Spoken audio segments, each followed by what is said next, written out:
بسم اللہ الرحمن الرحیم۔ السلام علیکم۔ آپ کو آن لائن کلاسز میں خوش آمدید کہتے ہیں۔ امید ہے آپ خیر خیریت سے ہوں گے۔ جی بچوں، آپ کو جو ڈیلی کام کروایا جا رہا ہے، امید ہے آپ اپنی اسٹڈیز جو ہیں وہ جاری کیے ہوں گے۔ شروع کرتے ہیں۔ مضمون ہے تاریخ، برائے جماعت ہشتم، باب ہے دوم۔ ہمارے پاس آج کا جو لیکچر ہے وہ ہے 11۔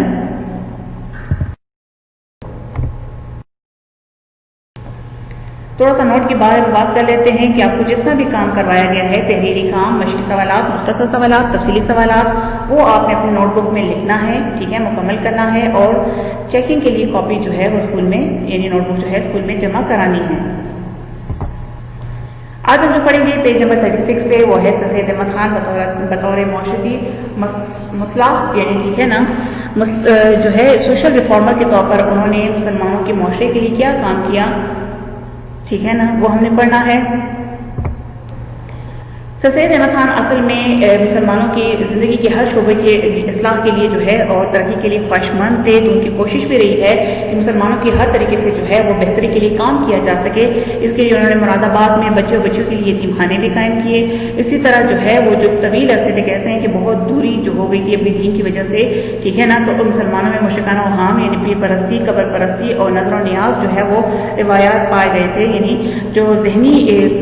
تصور ہوتا ہے، ٹھیک ہے نا، مشرکانہ اوہام میں، اور پیر پرستی پیروں کو جو مانا جاتا ہے، قبر پرستی قبروں کی جو پوجا وغیرہ کی جاتی ہے، اور نظر و نیاز یعنی حاجت وغیرہ اور جو اس کے لیے مانا جاتا ہے، تو یہ روایات بہت زیادہ پائے گئے تھے، ٹھیک ہے۔ شاہ ولی اللہ کے زمانے میں ان کے لیے کافی زیادہ کام بھی کیا گیا۔ پھر اسی طرح سر سید نے بھی جو ہے اپنے عقائد کی درستگی کے لیے، یعنی مسلمانوں کی عقائد کی درستگی کے لیے جو ہے کافی زیادہ کام بھی کیا، اور اس کام کو جو ہے انہوں نے اخبارات اور رسائل، تحریر و تقریر کے ذریعے جو ہے وہ اصلاح کرنے کی، اس تحریک کو جو ہے وہ آگے چلانے کی کوشش کی۔ اسی طرح ان کو بہت زیادہ جو ہے مخالفت کا سامنا بھی کرنا پڑا، لیکن وہ بڑی حد تک جو ہے اس میں کامیاب ہو گئے تھے۔ اسی طرح وہ تعلیمی ادارے جو ان کی کوششوں سے ملک کے کو ایک کونے سے دوسرے کونے میں جو ہے وہ جدید علوم و فنون کی جو ہے وہ قدر سکھانے اور انگریزی تعلیم کو جو ہے رواج دینے میں کام کر رہے تھے، ٹھیک ہے نا، یعنی قائم ہوئے تھے اس مقصد کے لیے۔ انہوں نے جو ہے ان اداروں نے جو ہے سر سید کے مذہبی، اخلاقی اور معاشرتی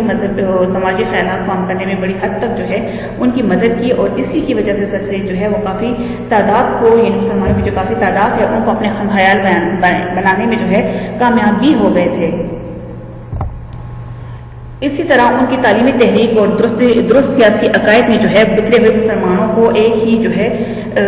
لڑی میں پرو دیا تھا۔ بہت زیادہ لوگ جو ہے وہ جو ان کے مذہبی خیالات سے اتفاق نہیں کرتے تھے، اب ان کے ساتھ جو ہے وہ رفیق بن گئے تھے، یعنی ان کے سیاسی میدان میں ان کے ساتھ جو ہے وہ ان کے ہم خیال بن گئے تھے۔ اسی طرح جو ہے کیونکہ اس ٹائم میں مسلمانوں کو کوئی اور جو ہے وہ رستہ نظر نہیں آ رہا تھا جس پر چل کر مسلمان جو ہے ہندوؤں کی سازشوں اور انگریزوں سے جو ہے انگریزوں کی دشمنی سے اپنے آپ کو بچا سکتے تھے، تو اسی طرح ان کی جو ہے کافی زیادہ کام نے ان کو کافی حوصلہ دیا، ٹھیک ہے نا، ان میں بہت زیادہ جو ہے وہ جرأت پیدا ہوا، وہ بڑے حوصلے سے ساتھ جو ہے وہ زندگی کے میدان میں آگے بڑھنے لگے۔ اسی طرح جو ہے مولوی چراغ علی، مولانا نذیر احمد جو ہے شبلی نعمانی اور سید امیر علی نے جو ہے بہت زیادہ ان کی تحریکوں سے جو ہے پیدا ہوئے تھے، اہل قلم اور سر سید ہی کی تحریکوں سے جو ہے وہ پیدا ہوئے تھے۔ مولوی چراغ علی جو ہے وہ سر سید احمد خان کے کلیگ تھے اور اسٹرانگ سپورٹر تھے سر سید احمد خان کے علی گڑھ موومنٹ کی۔ اسی طرح اگر ہم بات کریں تو نذیر احمد بھی جو ہے ان کے بہت زیادہ اسٹرانگ سپورٹر تھے۔ شبلی نعمانی جو ہیں وہ بھی انہوں نے کافی زیادہ ان کے جو علی گڑھ موومنٹ ہے، یہ علی گڑھ تحریک ہے، ان میں شامل رہے ہیں۔ سید امیر بھی جو تھے وہ فاؤنڈنگ ممبر بھی تھے مسلم لیگ کے، ٹھیک ہے نا، اور بہت زیادہ ان کا جو قانون حکومت ہند تھا 1858، اس کی جو پریوی کونسل کی جو جوڈیشل کمیٹی تھی، ٹھیک ہے نا، اس میں سید امیر علی جو ہے وہ انہوں نے شرکت کی ہوئی تھی۔ تو اسی طرح جو ہے شعر و شاعری اور دوسرے افکار میں بھی جو ہے نئے نئے تجربوں کے لیے انہوں نے جو ہے راہ ہموار کر دی تھی۔ چراغ سے چراغ روشن ہوتے گئے اور زندگی کے ہر شعبے میں ان کے اثرات جو ہے وہ پھیلتے چلے گئے۔ اسی طرح سر سید احمد خان نے جو ہے وہ مشہور رسالہ تہذیب الاخلاق جو ہے وہ جاری کیا تھا۔ اس اس رسالے کا جو اصل مقصد تھا وہ خود انہوں نے بیان کیا تھا کہ اس کا اصل مقصد جو ہے وہ یہ ہے کہ ہندوستان کے مسلمان کو جو ہے کامل درجہ کی تہذیب اختیار کرنے پر راغب کیا جائے، ٹھیک ہے نا، یعنی ان کو آمادہ کیا جائے کہ جس حقارت سے، جس نفرت سے تہذیب یافتہ قومیں ان کو دیکھتی ہیں، ان کو جو ہے وہ دور کیا جائے اور وہ دنیا میں بھی جو ہے معزز اور مہذب جو ہے قوم کہلائیں۔ اسی طرح ان کی جو مضمون نگار تھے تہذیب الاخلاق کے، ان میں نواب محسن الملک بھی تھے، ٹھیک ہے نا، نواب محسن الملک جن کا اپنا نام سید مہدی علی ہے، ٹھیک ہے نا، مہدی علی تھا، قریبی دوست سے سید احمد خان کے تحریک علی گڑھ میں ان کے ساتھ شامل بھی رہے ہیں اور بانی بھی کہہ سکتے ہیں ہم ان کو آل انڈیا مسلم لیگ کے۔ اسی طرح نواب وقار الملک جو تھے، ان کا اصل نام مشتاق حسین زبیری تھا، ان کا شمار بھی جو ہے مسلم لیگ کے بانیوں میں کیا جا سکتا ہے۔ ان کی قابل تعریف خدمات کی وجہ سے 1908 میں جو ہے برٹش گورنمنٹ نے ان کو جو ہے وہ ٹائٹل دیا تھا نواب کا۔ اسی طرح انہوں نے پولیٹیکل کیریئر جب سٹارٹ کیا 25 سال کی ایج میں، تو ورکر تھے علی گڑھ موومنٹ کے، مولوی چراغ علی تھے، اسی طرح جو ہے وہ سید احمد خان کے جو ہے وہ کلوز فرینڈ بھی تھے، یعنی بہت زیادہ ان کے ساتھ جو ہے وہ شامل تھے، ٹھیک ہے۔ سید محمود بھی جو ہے ان کے ساتھ شامل تھے، مگر سب سے زیادہ مضامین جو ہے خود سے سید نے تحریر کیے تھے۔ اسی طرح یورپی مصنفین نے جو ہے اسلام کے بارے میں مسلمانوں کے دلوں میں جو شکوک و شبہات پیدا کر دیے تھے، تہذیب الاخلاق جو رسالہ تھا انہوں نے ان کو دور کرنے کی کوشش کی۔ مسلمانوں میں مختلف قسم کے جو تعصبات پھیلے ہوئے تھے وہ بھی انہوں نے کم کر دیا، اور اسی طرح مسلمانوں میں اخوت اور قومیت کے جو احساسات تھے وہ بیدار ہوئے۔ تہذیب الاخلاق کے ذریعے مسلمانوں کو انگریزی تعلیم کی طرف بھی جو ہے وہ راغب کیا گیا۔ اسی طرح اگر ہم سیاسی خدمات کی بات کریں، پولیٹیکل سروس آف سید احمد خان کی، تو وہ انہوں نے سب سے پہلے جو پیش کیا تھا وہ دو قومی نظریہ تھا۔ دو قومی نظریے کے بارے میں انہوں نے واضح الفاظ میں کہہ دیا تھا کہ ہندوستان میں، یعنی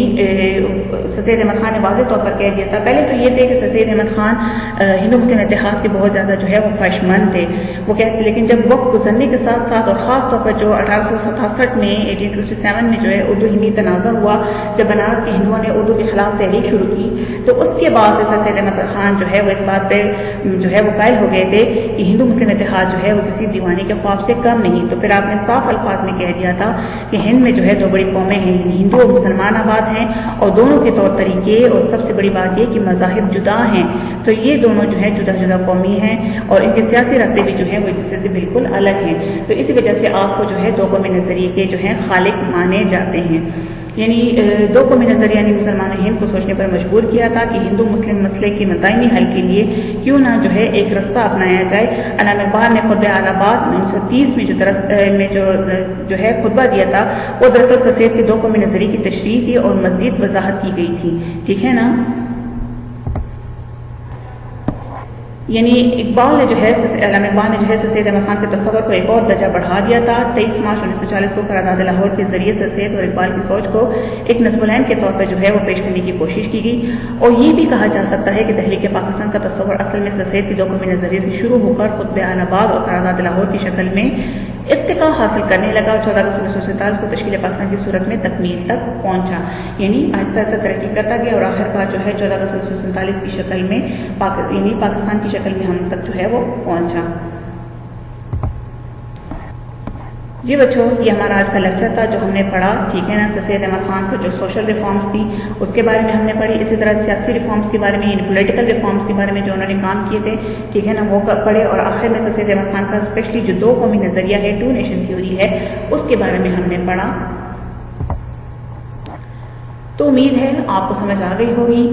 آخر میں وہی دعا ہے کہ جہاں رہیں خیر خیریت سے رہیں۔ آپ کا بہت شکریہ۔